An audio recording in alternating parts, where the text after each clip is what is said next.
Will LaVeist, he's Eric ClaVille. You're tuning into LaVeist and ClaVille. We give it to you straight the way it is from a Black male's perspective.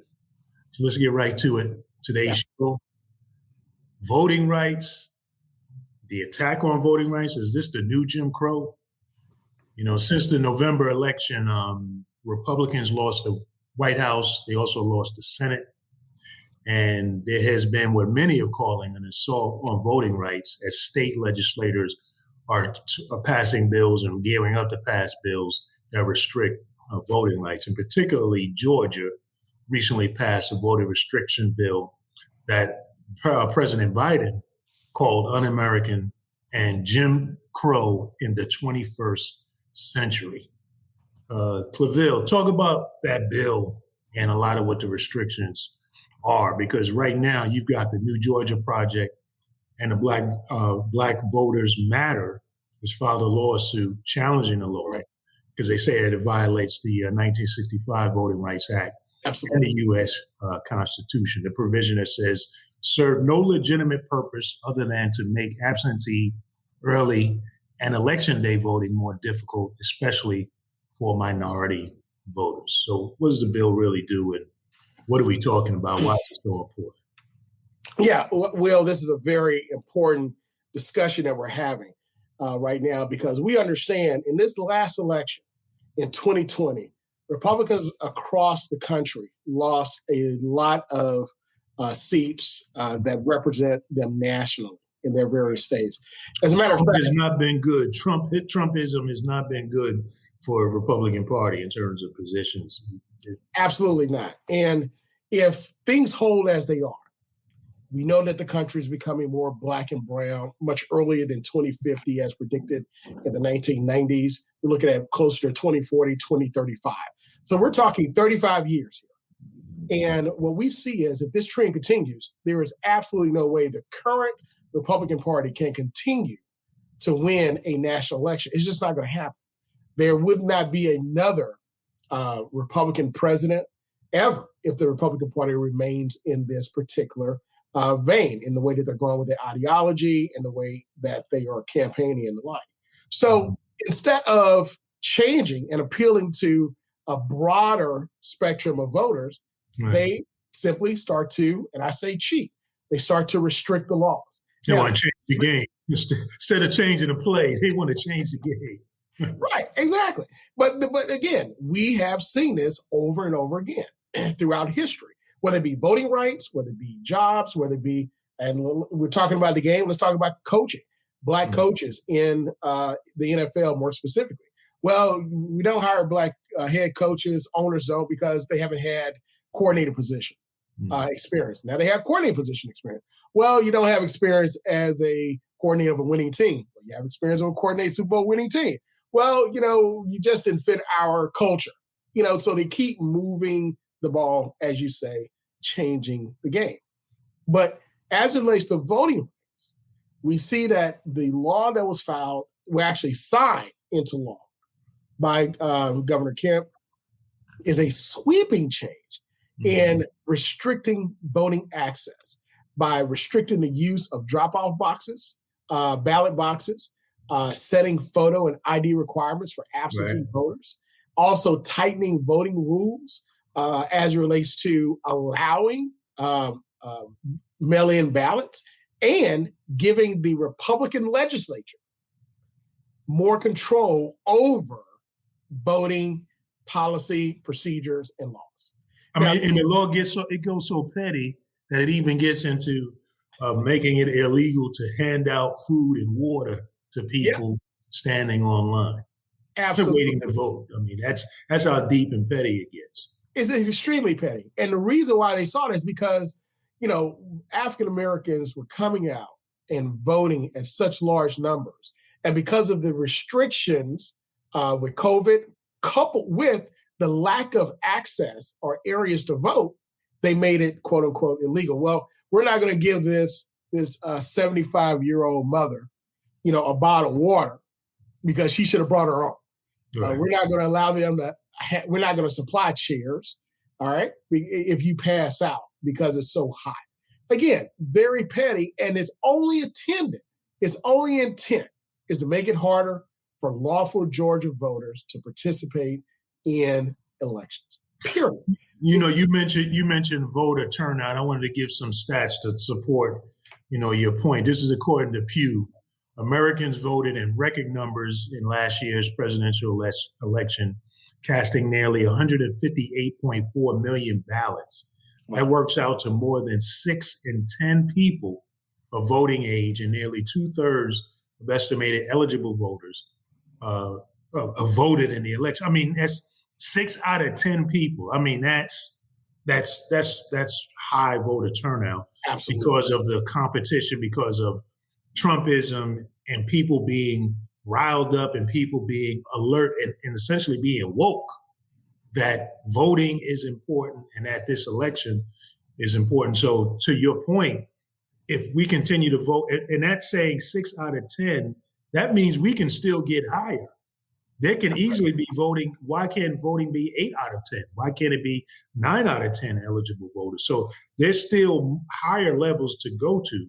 So this is supporting, what you're saying and why there are cases being filed against this voters restriction, because they're trying to just play the game. It's like, we can't win, so let's reduce the possibility of people getting out there to vote. Well, you hit the nail on the head.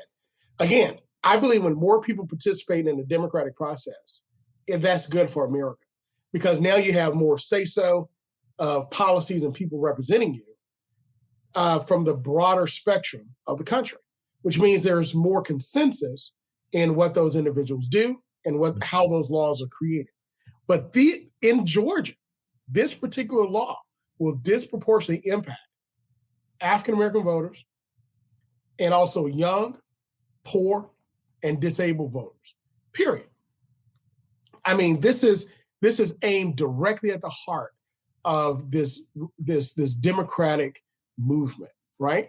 This more inclusive movement of allowing voters, people to vote and voice their opinion. Now, I'm not talking about inclusive as of policies that individuals don't agree with. That's left up to the voting process.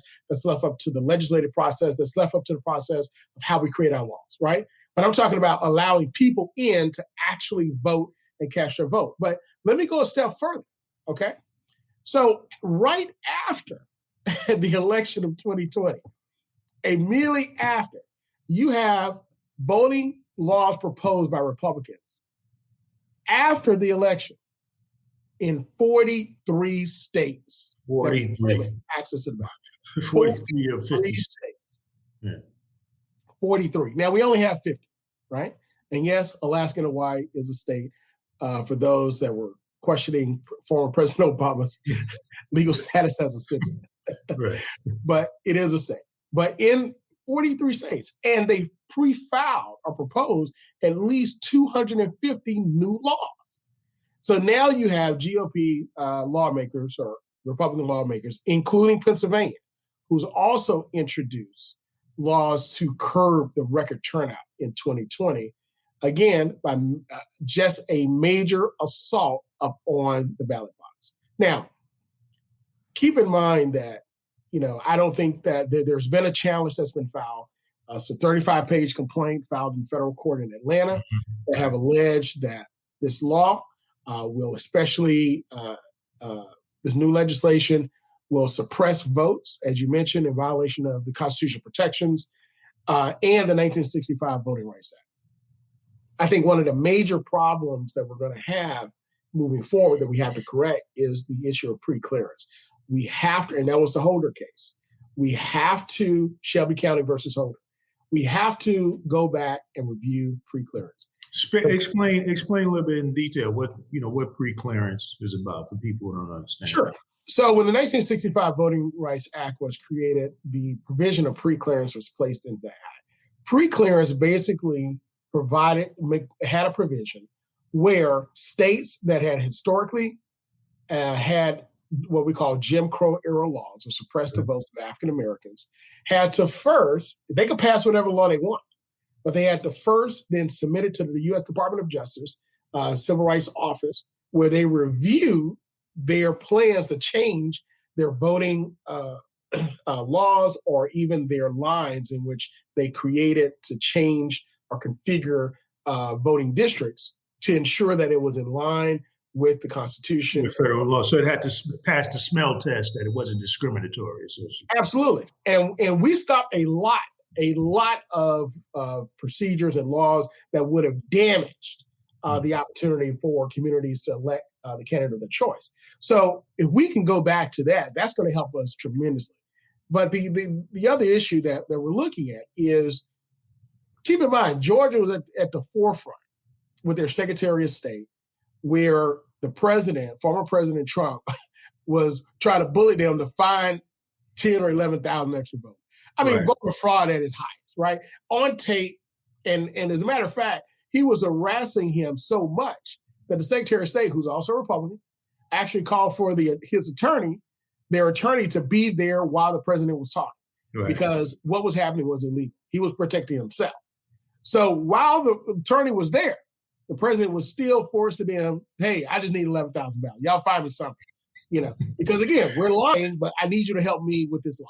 Right? Yeah, go under the bed somewhere. Go under the trunk somewhere. Find me some votes. So here we got. Hold on a second. I want to bring this point home, drive it home. So, but the Secretary of State said on television, there is no fraud.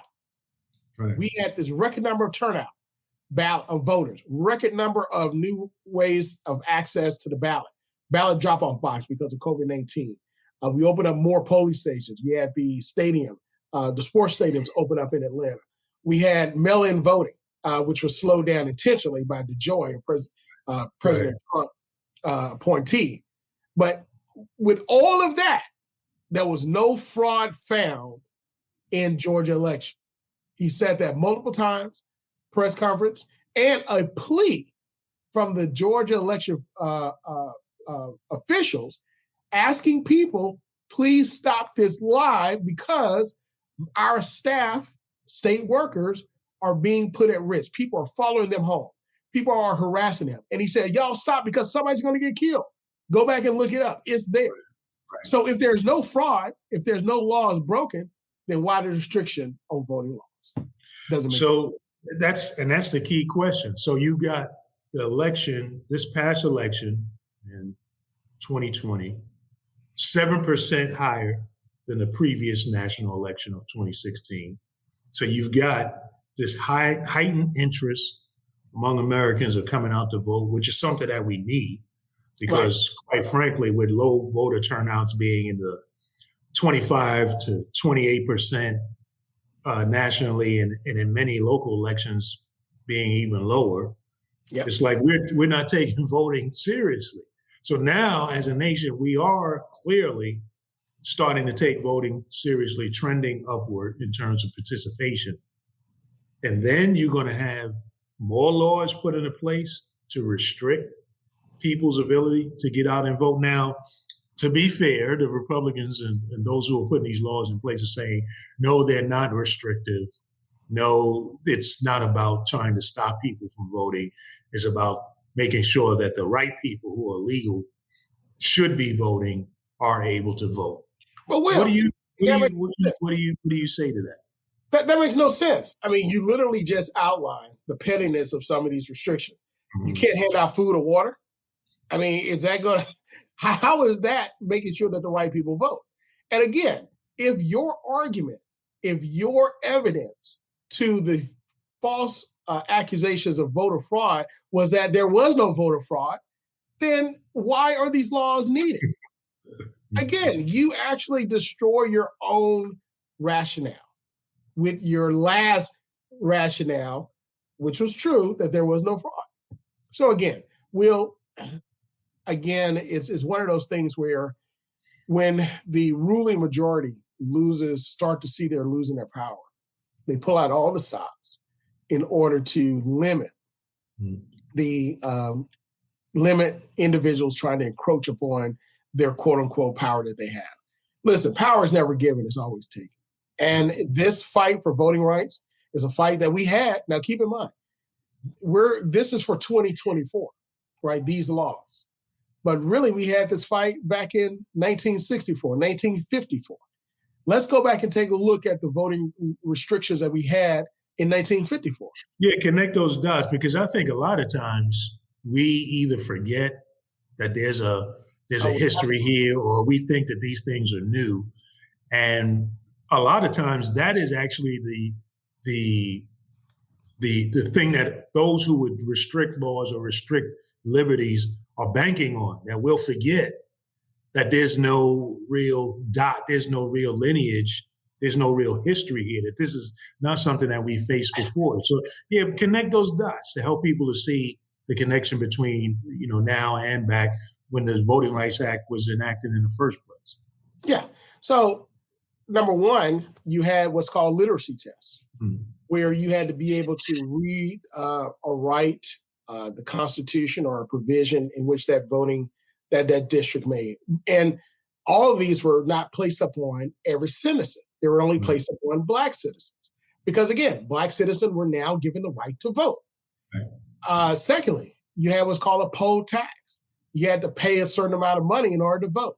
Now, we know that if you're a sharecropper and you don't have money to pass down to your family, this is not the case. There's no way that you could pay that tax, so therefore you didn't vote. You also had the ridiculous guess how many jelly beans in a jar. There are people who had to guess how many jelly beans, and guess what? Nobody guessed the right number because there was no right number. Then you had to take a test on the Constitution itself. And even when you passed the test, you still were your rights were being violated because, we're closed now. You got to come back at this time period. Or you're being ignored at the clerk's office.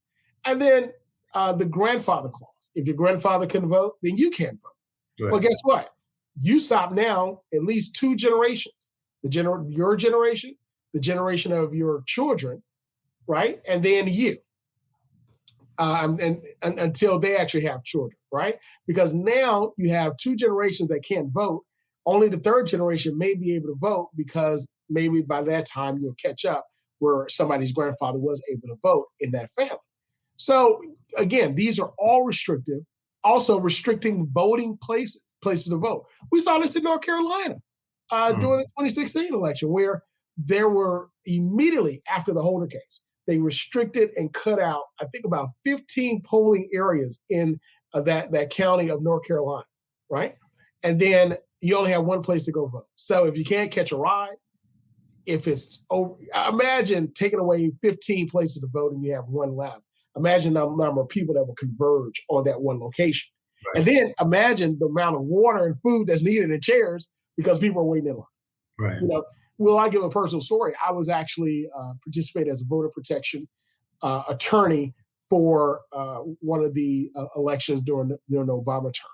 And I one of the polling stations I was at, which was frequented by African Americans, and it was a public location. Mm-hmm. They had voting machines that were available, but they were only letting people vote in one voting machine.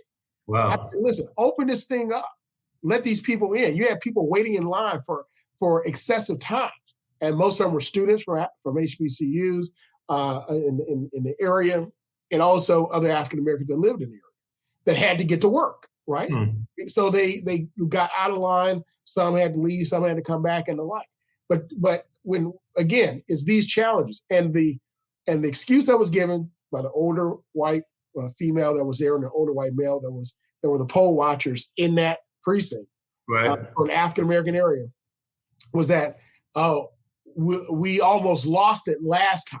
We almost lost control. And I'm speaking of when. What are you talking about? But we opened those polls. We opened up those voting machines when I was there, and they stayed open. Wow. But again, I saw it firsthand. It happens. We saw this in 1954. We saw it prior to 1964 and prior to the Voting Rights Act in 1965. So again, to your point, just these examples, Will, of what took place during that time period and immediately after the Holder case, with the restrictions in which the courts have stated that the laws that were submitted, the Fourth Circuit stated it was surgical precision to limit the African American vote in that community. That one polling station thing kind of reminds me of being in a Black community, being in a department store in a Black community, a long line, but you only got one person at the checkout counter. That's the kind of thing that goes on. The other point of this is that, ironically, I see a silver lining in much of this, because one of the things that we found in the community, and I can remember even coming up as a kid hearing this thing about, your vote doesn't count. City Hall, they don't care about you. It doesn't matter. And when you see these two things happening, all of these efforts going on to restrict voting, clearly is showing that the power of the ballot absolutely matters. I mean, why would people go to these extents to change the laws as they're looking at what's going on in their communities, what's going on in terms of population shifts and changes and demographics? Why would they go to such lengths? Clearly, your vote absolutely still matters. And unless we have a situation like what we're facing now, where it's in the national news, people are seeing real examples like you just described in front of their face, unless it's really, really, truly real to people, then we as Americans, we do take that vote, the power of the ballot, for granted. And so the silver lining that I see is that people are woke, people are paying attention, people are recognizing, wait a minute, my vote absolutely does matter. I mean, I voted in this past election out of Philadelphia. And one of the reasons why I did a mail-in vote, and I did it early, was because of realizing, no, my vote matters, and I've got to get this thing in early so that you don't run into, and it doesn't get caught up in the mess and get thrown out in the confusion that we know is going to come on election day. So it's just interesting how something like mail-in voting in the past was seen as maybe less effective, less secure. And actually in this past election, that was the emphasis. Is like, no, mail that vote in and do it early.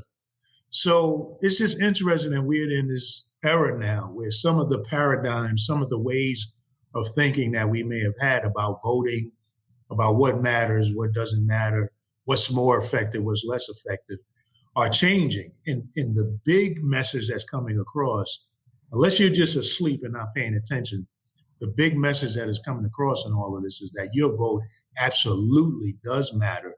And you got to fight to protect that vote. That's right. We talk about ballot boxes and allowing persons to drop their ballots there. I mean, this has worked with our letter drops for the post office for hundreds of years. Mm-hmm. I think you can easily place a ballot drop box next to every, or strategically at the more active mail letter drop boxes, and have it locked and padded until election time. And you can place it in there, or place it in the same mailbox as you do your letters. Right. And it just simply gets sorted. So again, this can happen. I think that it is an issue with simply limiting and suppressing votes. And I think the court's going to see this. We do have history where the court has struck down. Like I said, the Supreme Court basically declined to reinstate North Carolina's strict ID voter law that was intentional. Right. And designed to stop African Americans from voting. And this was in 2017. So we see once again, Georgia's trying to do the same thing. So I believe that from the court perspective, legal perspective, I believe that these challenges will be upheld against these very strict laws. And I believe the Supreme Court will strike it down.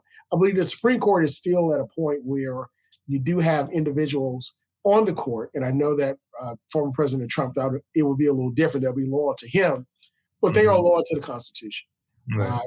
I believe you're looking at maybe a 6-3, 5-4 at the least, in favor of striking down these restrictive voting laws.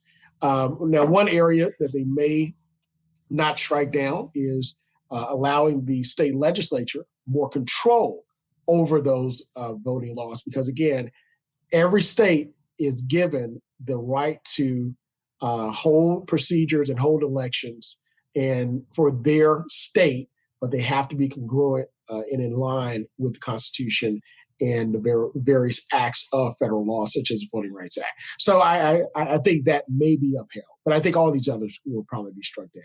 Will, I also want to talk about very quickly what happens when we protest against these. Now, we know that in Georgia, Representative Cannon was just recently arrested when she was knocking on the door, protesting the signing of this restrictive law. And she was arrested and charged with 2 felonies. Two felonies after identifying herself as a state legislature. Now, it's not that many Black legislators in the Georgia legislature. It's not that many Black legislators across the country. So you tend to know who they are, and especially when you have credentials to enter certain parts of the building. But she was escorted out by police and charged with 2 felonies of obstructing. One was obstructing the legislative session. Now, when have we heard about obstructing a legislative session before? That sounds real familiar. It sounds real familiar. January 6th. January 6th, you had about 10,000 people obstruct a Democratic session of a lawful democratic process of certifying the vote. And there's a photo here that I found on comparing the two. And I want to show this. This is what happens when you're knocking while black protesting the signing of a law restricting voting, and you're knocking while white while protesting a lawful democratic process that's going on for over 200 years. And then you get hit with quickly get hit with 2 felony counts. But in the other picture, there's a whole lot of investigation, a whole lot of trying to figure out and find out what people should be charged with and whether or not it's an insurrection. But it just begs to differ. You just see the disparity, and you got to wonder, why are we going to such lengths to restrict people's ability to vote? Clearly, that vote matters. Clearly, absolutely, that vote has meaning. Clearly, that vote has impact. And I think one of the things that people have to recognize is, A, your state and local government obviously is going to have much more impact on your daily life. So you absolutely got to be engaged in your state and local government and what it's doing, because they affect your local taxes, they affect your school boards, all these kinds of things, your police, all these kinds of things that really are close to where you live. But there's also a dot that has to be connected to the federal level. So at the legislative level, they have the ability to do redistricting and to determine which representatives from what areas of your state go to the federal government, go to the House of Representatives. So this is how we start to see the relationship between your local, federal government and how it impacts our lives. So all of these elections matter. So it's not just, it's coming out and voting for the president as if the president is going to be the say all and be all of everything concerning your life, but it's understanding how the state and local governments intersect with the federal government and how that impacts your life. So right now, you're saying these laws have to go before the Supreme Court, which the president has the ability to nominate who goes on the Supreme Court. Well, I'm not saying it has to go before the Supreme Court. It has to. It's in federal court district. It'll definitely go to the appellate level, and it may go to the Supreme Court. But go ahead. Right, but I'm just showing, right. So it may go to the Supreme Court, but the point I was trying to make is how the president has influence on who ends up on the Supreme Court. Absolutely. And then in many states, right, there's influence coming out of these states on who sits on the state benches. Absolutely. That ends up sitting on these federal benches. Absolutely. So you got to be able to see how these things intersect and how your vote matters. It absolutely matters because they all intersect. And if you're not awoke and paying attention to it, you're going to miss it totally. Absolutely. And Will, I'm so glad you made that connection, for our listeners, because it does, you don't become a Supreme Court justice just overnight. You go through the process, right? Not at all. Not at all. All these individuals go to law school. All these individuals work and have partnerships with either the federal government or private law firms. All of them go through the ranks of being appointed on the state level and then eventually appointed on the federal level and then make it to the Supreme Court. The Republicans are very good at doing this. They're very good at vetting these individuals because their vision is a 50, 100-year focus on the courts. Mm-hmm. And we saw Mitch McConnell orchestrate that effectively and masterfully.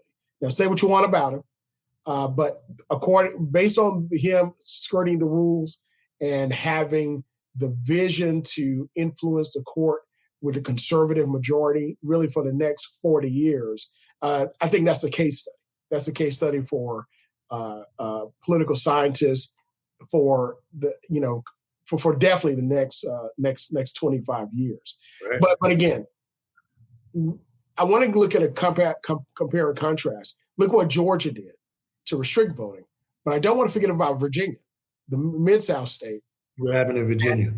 That literally the governor is about to sign legislation not restricting voting, but protecting voting rights and expanding voting and access into individuals in order to vote the candidate of their choice. Several of these provisions is eliminating at-large districts. We know that at-large districts, or if you go back and look at the legal challenges to under the 1965 Voting Rights Act, a lot of those cases were challenging at-large districts. That means that if you're in the city of 60% that's non-African American, 40% African American, if you put up a city council of 5 city councilmen and the mayor who's elected all at large, then of course the 60% is going to outweigh the 40% all the time. So therefore you still get, 5 white candidates running city government and the like. Right. And they implemented what's called a ward system. The city of Norfolk had a very similar case, I believe in the 1980s, that challenged the at-large system and won under that provision. And there was a case that was filed for the city of Virginia Beach, which is, again, the largest city in this area, in that particular state, challenging that.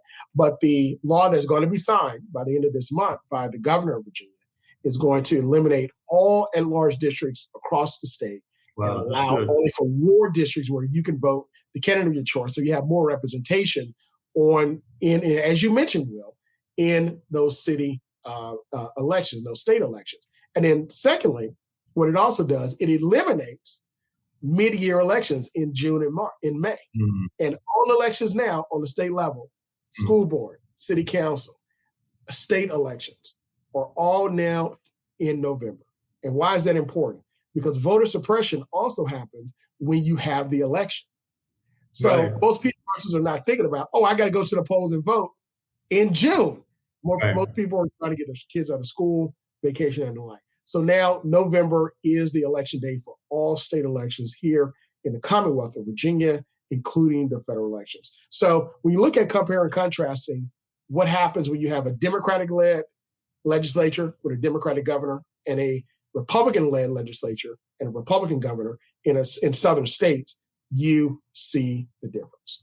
So what should Black people do to create a situation where we got expanded voting rights? Because again, for us in the history in this nation, we as a people have been at the forefront of the suppression and the fighting against the oppression and restriction of voting rights. What should we be doing? I know absolutely we all should be convinced at this point that our individual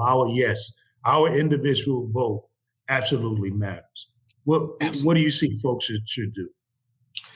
Well, as it relates to voting rights, I believe that as a people and as a nation, we've come extremely far. I believe that we have made advances in eliminating restrictions and barriers to allow individuals of our country, citizens, to exercise their constitutional right to vote. What we've also seen have been attacks on our system, whether it be by misinformation or, as we see, by laws restricting places to vote and creating restrictive procedures in order to stop or intimidate people from voting. what we as African Americans in our nation have to do. We have to continue to stay vigilant. We have to continue to stay informed, and we have to continue to stay active to protect the greatest tool in our democracy.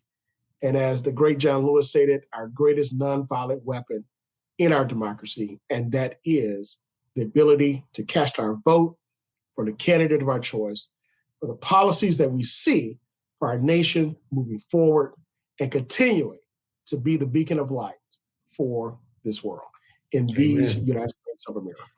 Amen, bro. So again, we thank you so much for joining us for this very important discussion on voting rights. Again, it's a great right that we have, and we've got to protect it. Mm-hmm. Join us next time and follow us on Facebook. Like and share there on our social media, on Twitter, Instagram, and also you can email us if you have a question at LaVeistandClaVille@gmail.com. Until next time, at LaVeist and ClaVille, that's the way it is. See you then.